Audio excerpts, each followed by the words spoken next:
WP constable তোমরা যারা যারা মাঠে সুযোগ পেয়েছো আজকে সাবধান করে দিচ্ছি প্রত্যেককে, তোমরা কালকে মাঠে যদি পাস করে আসতে পারো তাহলে মাসে মাসে 30 থেকে 50,000 টাকা বেতন তুলতে পারবে।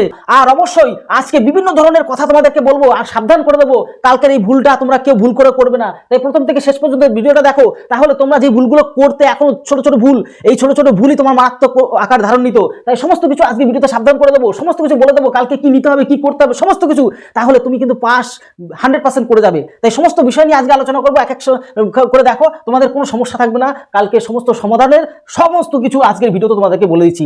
WP West Bengal police constable মাঠ PMT PT physical measurement test PT অর্থাৎ ফিজিক্যাল এফিসিয়েন্সি টেস্ট, কিছু সাবধানতা তোমাকে অবলম্বন করতে হবে। এই সাবধানতা অবলম্বন করলেই, কারণ 2 বছর পরে পরীক্ষা, 2 বছর পরে পরীক্ষা হলো, তার মধ্যে তুমি পাস করেছো, তুমি কিন্তু ফেল করোনি, তার মধ্যে তুমি পাস করেছো।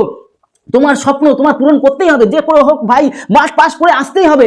মাস পাস করতে পারলে তুমি কিন্তু অবশ্যই 30 থেকে 50,000 টাকা স্যালারি তুলতে পারবে। সবার প্রথমে মাথায় রাখো, আর তুমি কিন্তু পুলিশ হয়ে যাবা, সবার প্রথমে সে কথাটা মনে রাখো। তাই অবশ্যই তোমাকে হাল চালে চলবে না, কালকে কিছু কথা তোমাদের বলে দেবো, সাবধানের কোনো মান নেই, তার জন্য স্পেশালি তোমাদের আজকে সমস্ত কিছু বলে দেবো। তোমাকে কালকে 13 তারিখে তো তোমাদের রকেট হতে হবে, তোমাদের বাংলার বাঘ হতে হবে, সত্যিকারের বাংলার বাঘ হতে হবে। তোমাকে রকেটের মতন ছুটে তোমাকে পাস করে আসতেই হবে, তোমার স্বপ্ন তোমার পূরণ করতে হবে। পূরণ করতে পারলে মাসে 30 থেকে 50,000 টাকা ভাই বেতন পাবে, সেইটুকু সবসময় মনে রাখো। আর ছেলেদের একটু বলে দিই, তোমাদের হাইট তো জানোই, তোমার 167 সেন্টিমিটার, আর তোমাদের 1600 মিটার দৌড়াতে হবে 6.5 মিনিটের মধ্যে, যে করে হোক। এবার ব্যাপারটা হচ্ছে কি, সমস্ত বিষয় নিয়ে আজকে আলোচনা করে দিই। চলো ছোট ছোট বিষয় আগে আলোচনা করে দিই, শেষ পর্যন্ত ভিডিওটা দেখো, মারাত্মক কিছু কথা বলবো, খতরনাক কিছু কথা বলবো, শেষ পর্যন্ত টিকে থাকো, সব জেনে যাবে। দেখো এবার কি কি ডকুমেন্টস তোমার নিয়ে যেতে হবে, সবার প্রথমে মাথায় রেখো ডকুমেন্টস তোমাকে নিয়ে যেতে হবে। কি কি ডকুমেন্টস? পিএমটি তোমাদের ডকুমেন্টস দিয়েছে, দেখো তোমরা বিভিন্ন ডকুমেন্টস দিয়ে তারপর যে অ্যাডমিট কার্ডটা তুলেছো সেই অ্যাডমিট কার্ডটা তো অবশ্যই নেবে। এর পাশাপাশি অ্যাডমিট কার্ডে অবশ্যই একটা জেরক্স নেবে, আর মানে 2 কপি জেরক্স করে নেবে, আর 2 কপি ফটো নিয়ে যাবে, কারণ ফটো অনেক সময় লেগে যায় কাজে, ঠিক আছে? এবার এই দুটো তো তুমি নেবেই, এর পাশাপাশি তোমার আইডি প্রুফ নেবে। আইডি প্রুফ কি? আধার কার্ড, অথবা আধার কার্ড তো অবশ্যই নেবে, আধার কার্ড তো অবশ্যই নেবে। এর পাশাপাশি তোমরা কি নেবে জানো তো? যদি আধার কার্ডে কোথাও যদি সমস্যা হয়ে যায় বাই চান্স, তার জন্য অবশ্যই একটা এক্সট্রা আইডি প্রুফ হিসেবে তুমি কিন্তু ভোটার কার্ডটা নিয়ে যাবে, বাস হয়ে গেল। তাহলে তোমার ডকুমেন্টস আইডি প্রুফ ক্লিয়ার। এবার অবশ্যই জেরক্সও নেবে, পাশাপাশি অরিজিনাল তো নেবেই, তার পাশাপাশি জেরক্সও নেবেই। এরপরে তোমাকে অবশ্যই ভুল করলে চলবে না, যে কাস্ট সার্টিফিকেট তোমাদের যাদের আছে, SC ST Gorkha Rajbanshi OBC যাই থাকুক না কেন, কাস্ট সার্টিফিকেট অবশ্যই নিয়ে যাবে। তার পাশাপাশি কারণ নেবে কেন? এসটি গোর্খা গারোয়ালি রাজবংশী এদের হাইটের ছাড় দেওয়া হয়, এনাদের হাইটের ছাড় দেওয়া হয় কত?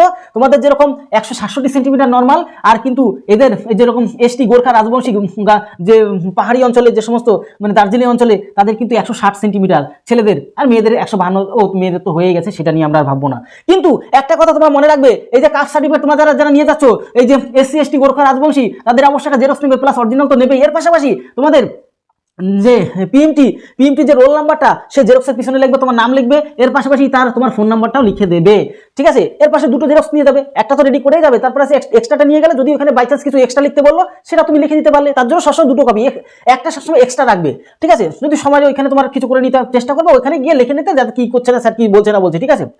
এবার অবশ্যই তোমাকে মনে রাখতে হবে, 2 বছর পরে পরীক্ষা দিয়ে তুমি কিন্তু পাস করেছো, তুমি কিন্তু ফেল করোনি, তুমি কিন্তু ফেল ক্যান্ডিডেট না, তুমি কিন্তু পাস করেছো অনেক লড়াই করে। আর বিভিন্ন ধরনের রিজেক্টের সমস্যা হয়েছে, বিভিন্ন সমস্যা হয়েছে, তোমাদের সমস্ত ব্যবস্থা আজকে করে দিচ্ছি, ঠিক আছে?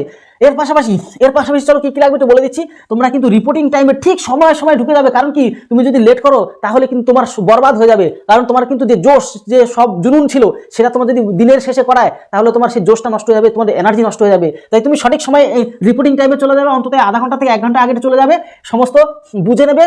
তার পাশাপাশি তারপরে তোমাদের কিন্তু প্রথমে ধরো এক এক করে প্রসেসটা বলে দিচ্ছি, সিলেকশন পর্যন্ত বলে দিচ্ছি, কিরকম লাস্টে পাস করা, মাঠে পাস করা, দৌড়ে পাস করা পর্যন্ত বলে দিচ্ছি। প্রথমে তুমি এন্ট্রি করলে গেলে, তারপর তোমার ডকুমেন্টসগুলি চেক করা হবে, তোমার যে ডকুমেন্টস এই ডকুমেন্টসগুলি চেক করা হবে। চেক করার পর তুমি সেখান থেকে কোথায় চলে যাবে?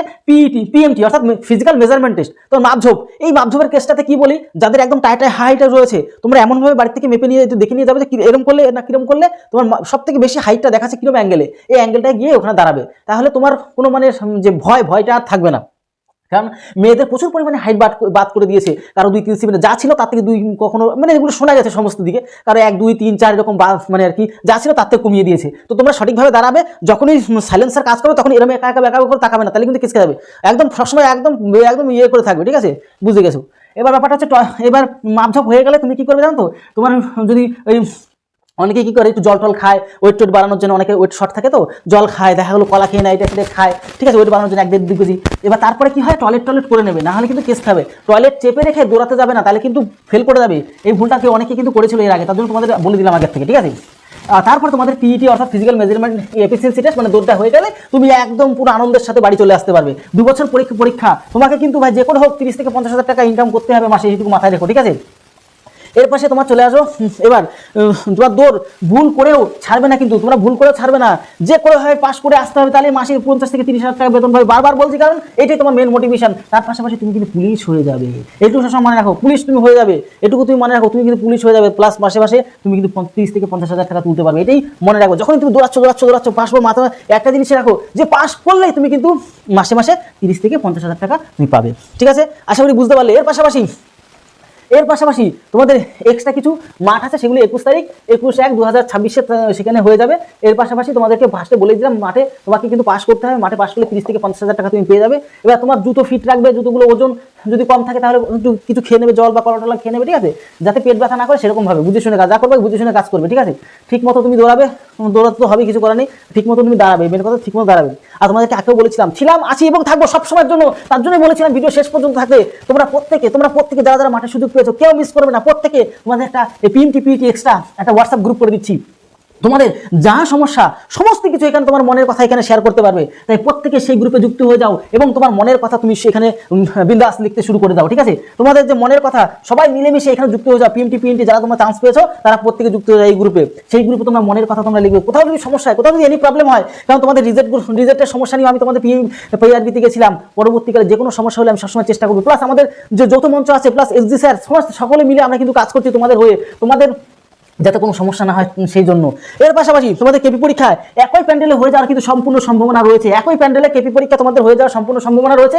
তাই তোমার সাথে যে সমস্ত প্রিয় বোনরা বা ভাইরা পরীক্ষা হয়ে গেল হাল ছাড়বে না বা দৌড় ছাড়বে না, কারণ কি একই প্যান্ডেলে তোমাদের কেপি পরীক্ষা হয়ে যাওয়ার সম্পূর্ণ সম্ভাবনা কিন্তু রয়েছে। তাই কেউ ভুল করো না, কেউ একদমই হাল ছাড়বে না, দৌড় তো ছাড়বেই না ভুল করেও, ঠিক আছে। কন্টিনিউ দৌড় করতে থাকবে, কারণ তোমাদের রেজাল্ট বেরোবে কলকাতা পুলিশের পরীক্ষা আবার সংলগ্ন। আর তোমাদের প্রত্যেককে আমার প্রিয় বাঙালি ভাই বোনদের, বিশেষ করে ভাইদের, কালকে রয়্যাল বেঙ্গল টাইগার হতে হবে, তোমাকে দৌড়ে ছুটতে হবে, আর বাঘের মতন চিতাবাঘের মতো দৌড়ে তুমি মাঠ কভার করে দেবে। আর ভাই দৌড়ে পাস করতে পারলেই কিন্তু 50 থেকে তোমার 40 থেকে 30 থেকে 50,000 টাকা তুমি বেতন তুলতে পারবে। আর তোমার যদি কোথাও সমস্যা হয়, কোথাও যদি প্রবলেম হয়, অবশ্যই আমাদের রেঞ্জ অফিসার এখানে থাকবে, রেঞ্জ অফিসারের কাছে জানাবে। আর তোমার যদি আগে কোনো ডকুমেন্টস থাকে রানে পাস করে, ডাব্লিউপি কেপি বা তোমার সেন্ট্রাল লেভেলে কোনো যদি যে এসএসসি জিডি মিডি যাই থাকুক না কেন, যদি পাস করার কোনো এরকম পিএমটি পিইটি কোনো ডকুমেন্টস থাকে, তাহলে স্যারদের কাছে দেখাতেও পারো। এবার সবাই কিন্তু সমান হয় না, সেগুলো দেখে কিন্তু তোমার কোনো সমস্যার সমাধান করে দিতে পারে। রেঞ্জ অফিসারদের বলবে কোথাও যদি প্রবলেম হয় তাহলে তারা কিন্তু সমস্যার সমাধান করবে। কিন্তু বিভিন্ন রকমের রিপোর্ট পেয়েছি, তবু আমাদের তো হাল ছাড়লে চলবে না কোনোভাবেই। আর অবশ্যই কালকে পাস বা আগামীতে পাস করার জন্য তুমি প্রত্যেকে হ্যাশট্যাগ পাস করবোই লেখো, এই জেদ বা সংকল্প নিয়ে নাও আজকের এই ভিডিওর পরেই। তাই প্রত্যেককে বলছি, তোমাদের যদি কোনো রকম অসুবিধা হয়, সুবিধা হয়, যা কিছু হোক আমাদেরকে শেয়ার করবে, এই গ্রুপে শেয়ার করো, বাদ বাকি সমস্ত ব্যবস্থা সেখানে আমরা করার চেষ্টা করবো। তাহলে ভিডিওতে এলো, তত সময় পরিবারের সাথে ভালো থেকো, সুস্থ থেকো, জয় হিন্দ, জয় ভারত। আর কোথাও যদি প্রবলেম হয়, কোনো যদি ডাউট থাকে, কোনো যদি প্রশ্ন থাকে, অবশ্যই কমেন্ট করো। তাহলে ভিডিওটা এলো, তত সময় পরিবারের সাথে ভালো থেকো, সুস্থ থেকো, জয় হিন্দ, জয় ভারত।